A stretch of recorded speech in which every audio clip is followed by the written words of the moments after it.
l'unique qualité pour se lancer avec les femmes.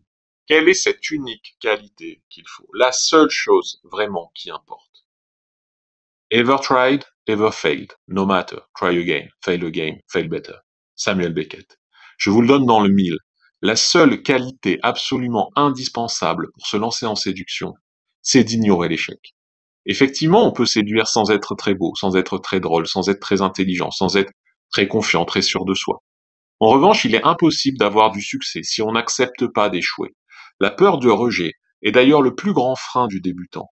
Elle l'empêche d'aborder des femmes qu'il croise dans la rue ou qu'il remarque dans les bars. Et c'est normal pour au moins deux raisons. La première, c'est que notre cerveau n'aime pas le danger. Il est au contraire programmé pour rechercher la sécurité.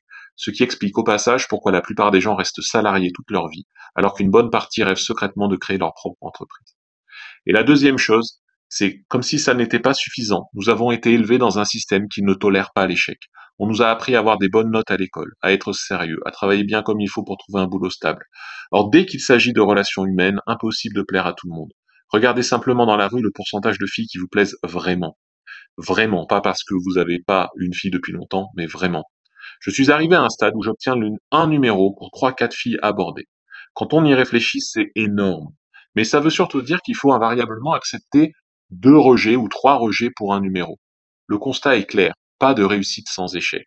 Et c'est encore sans parler des jours où on a plus de réussite que d'autres jours. Il est donc indispensable de reprogrammer son cerveau pour se désensibiliser de l'échec, ce qui au départ va nécessiter une bonne dose de courage. Donc oui, séduire des femmes, c'est du courage. Petit 1, surmonter la peur de l'approche. C'est le premier énorme cap à franchir pour ceux qui débutent, tout particulièrement lorsqu'il s'agit d'approcher une inconnue dans la rue. Même si quelques techniques peuvent vous aider, notamment l'adoption de croyances positives, pas de recette miracle, il faut se faire violence. Il faut se forcer, coûte que coûte. L'allié le plus précieux à ce stade, c'est la main dans le dos qui sera là pour vous pousser. En pratique, un ami, un wing, quelqu'un qui sait déjà faire, un coach. Pour certains, ce sera l'un des plus gros efforts jamais fournis. La montée d'adrénaline, le stress, il faut canaliser tout ça. Et lorsqu'on a enfin réussi à prendre son courage à deux mains, à se dépasser et à faire sauter toutes ces barrières internes, l'atterrissage est d'une violence sans pitié. La première approche est souvent un échec cuisant, parfois démoralisant. Encore une fois, rien d'anormal, car le fait d'être stressé rend la fille stressée à son tour. L'approche n'a rien de naturel, et la fille ne peut que se montrer méfiante. Deuxième point, multiplier les approches afin d'évacuer le stress, et de donner le moins d'importance possible à chaque approche prise individuellement. Votre démarche deviendra progressivement plus posée, plus naturelle, et les filles commenceront à être plus accueillantes. Mais le taux d'échec restera toujours très élevé. Troisième point, comprendre ce qui se passe. Cette étape est cruciale pour pouvoir s'améliorer. Je m'explique. Vous devez faire la différence entre les échecs qui sont de la faute de la fille, enfin faute. Elle peut être amoureuse de son copain et fidèle. 50% des filles peuvent être en couple. Elle peut être spécialement coincée, ne pas accepter socialement l'approche de rue, ou alors vous n'êtes vraiment pas son type de mec. Ça dépend d'elle. Il y a les échecs qui sont de votre faute. Mauvais look, stress, langage corporel, qui fait peur. Mauvaise manière de faire, conversation inintéressante, pas assez de fun, recherche de validation. Personnellement, ma confiance a déjà fait un bond phénoménal le jour où j'ai appris qu'une grande partie des échecs ne dépendait pas de moi. Ce qui s'apparentait à des rejets n'en était pas. Du coup, il n'y avait plus aucune raison pour que ces échecs continuent de m'affecter. La plupart des gens restent bloqués car ils ne distinguent pas les causes externes et les causes internes. Ils prennent tout pour leur compte et finalement ils se laissent abattre. N'oubliez jamais que même si l'approche est parfaite, et cette approche n'existe pas, il y aura toujours des filles qui vous ignoreront complètement. Attention toutefois à ne pas tomber dans l'excès inverse, et à toujours attribuer la responsabilité de tous vos échecs aux femmes.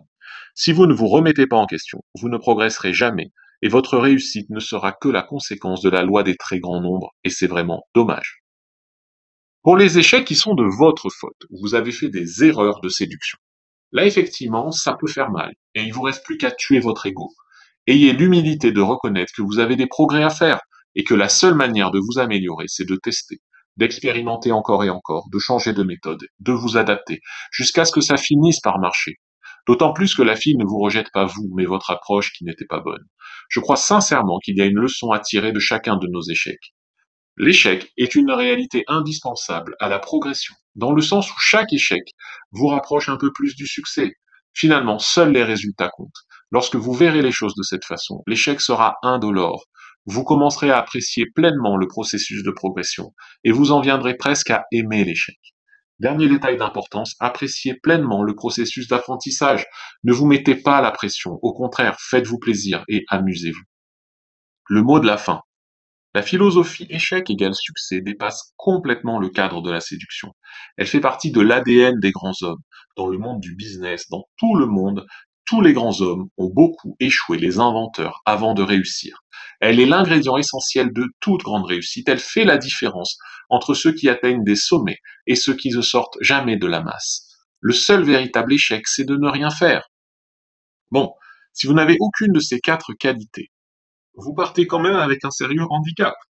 Mais tout changement durable s'opère dans le temps, et les mauvaises habitudes peuvent revenir à un moment ou à un autre. Si vous êtes à nouveau affecté par les échecs, n'oubliez pas que échec égale progression. Souvenez-vous d'où vous êtes parti et du chemin que vous avez déjà parcouru. Ne regardez pas les meilleurs séducteurs. Regardez où vous étiez et les progrès que vous avez déjà faits. Appréciez le processus d'amélioration. Pensez, ça marche pas pour l'instant, et alors? Mieux vaut approcher et échouer que ne rien faire. Au moins vous en aurez le cœur net. Et surtout, ne vous prenez pas trop au sérieux, ne vous exagérez pas. Il faut du fun, il faut que ça reste un plaisir. Alors au début, ça peut être un peu vraiment challengeant de défier, d'aborder des femmes. Et après, on y prend goût. Souvent en coaching, les hommes, ils ont du mal au début à aborder. Et à la fin du coaching, ils ne veulent plus s'arrêter. Il y a beaucoup d'engouement, il y a beaucoup, ils sont dans le truc. Ils ont dépassé leur peur d'approche, ils sont libérés, ils ne veulent plus s'arrêter. C'est ça, la vérité aussi des coachings en séduction. Cette vidéo, encore très riche, un gros retour d'expérience. N'hésitez pas à mettre un j'aime, à commenter. N'hésitez pas à vous abonner à la chaîne et activer la cloche, parce que sinon YouTube ne vous montrera pas les prochaines vidéos, malheureusement. N'hésitez pas également à prendre votre formation Séduire en journée, qui est disponible dans la description et également dans l'espace commentaire. Donc trouvez-la, ça sera facile, vous le regretterez pas. Elle est vraiment de qualité. Donc, profitez vraiment de cette formation-là. Et puis, n'hésitez pas aussi, donc, à vous abonner et à partager cette vidéo, à la relayer à quelqu'un qui a besoin de comprendre que l'échec fait partie de l'ADN du succès.